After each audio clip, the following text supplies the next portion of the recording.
sura ya pili Matendo ya Mitume mstari wa kwanza, sura ya pili na mstari ule wa kwanza anasema hata alipokuwepo siku ya Pentekoste walikuwepo pamoja ndani wametulia, ghafla kama uvumi wa upepo ukaja kwa kasi ukaijaza nyumba, kila mmoja akanena kwa lugha, akajazwa Roho Mtakatifu. Walipojazwa nguvu za Roho Mtakatifu, ndipo Petro anatokea.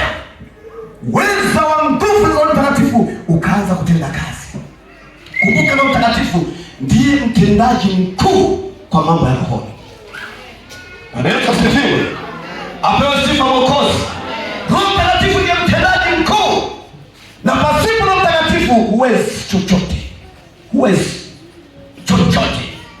Lakini kwa uweza wa Roho Mtakatifu tunakuwa na uwezo wa kutamka na kumwambia shetani hapa uondoke, anaondoka.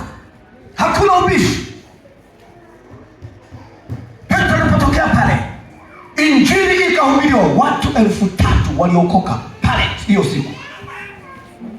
Tamani kujazwa nguvu ya Roho Mtakatifu. Ukitaka uamsho ndani ya kanisa, Roho Mtakatifu. Ukitaka mafanikio, Roho Mtakatifu. Yeye ndiye chanzo cha mambo yote. Ndio maana Yesu anasema tafuteni kwanza ufalme wake na hayo yote mtazidishiwa. Roho Mtakatifu hayuko kwenye keki. Roho Mtakatifu hayuko kwenye mchanga. Roho Mtakatifu hayuko kwenye vitambaa, hayuko. Roho Mtakatifu anajitegemea. Yeye ni mafuta, yeye ni roho wa uzima, anaweza kubadilisha historia ya mwanadamu. Roho Mtakatifu. Pasipo Roho Mtakatifu kanisa tabaki wa kanisa. Utasali na wachawi ndani ya kanisa, watapiga step hapa, wazinzi watafanya wanachotaka, lakini kanisa likijikita kwa kuomba sana, Roho Mtakatifu akajaa, wanaopiga step kujijaribisha hapa watatoweka wenyewe wataondoka. Atapiga mara ya kwanza, mara ya pili kifaa kinabana, aking'ang'ana chini. Lakini mpaka kanisa likubali, litambue siri hii. Jina la Bwana Yesu libarikiwe. Hatutaki tuchangamane na kuendelea kuabudu na mashetani na maagenti wa shetani na wachawi, sijui wapuga majini, wapuga pepo. Hatutaki mwaka 2026 lazima wapishe njia. Kwa nini? Tunamwomba Roho Mtakatifu ashuke, Roho uzima ashuke. Akishuka vipepo vitajisalimisha vyenyewe.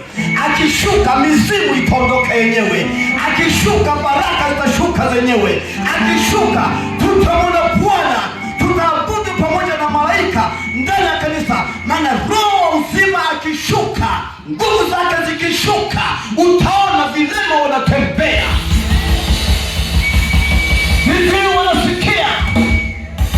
Kwa nini? Mtendaji mkuu Roho Mtakatifu atafanya operation na kuhakikisha vile visalia visivyofaa vinaondoka.